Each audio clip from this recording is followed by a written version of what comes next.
Hello everyone. In today's video, we'll show you how to easily factory reset the HP LaserJet Pro MFP M227sdn printer. Stay with us for a simple, step-by-step guide. If you're having trouble with your printer, you can fix it for free on your own. If you have any technical questions or aren't sure which printer to buy, just ask us for expert advice and free support.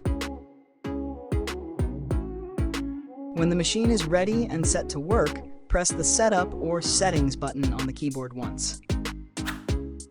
Now, press the right arrow key 3 times to reach the Service option.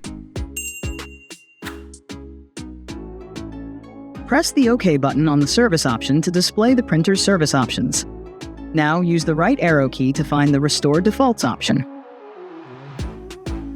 Now, press OK on the Restore Defaults option, and press OK again to factory reset the printer. Now, wait for about a minute for the printer to complete the factory reset. Please be careful not to let the printer turn off during this process.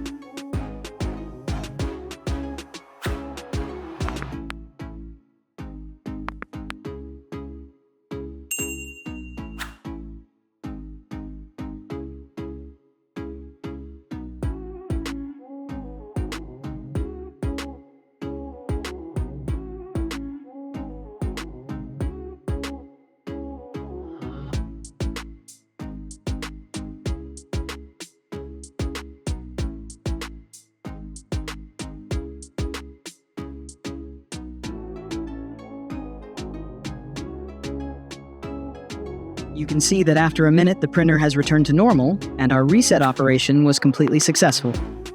Until the next helpful video, goodbye dear friends, and please don't forget to like and subscribe.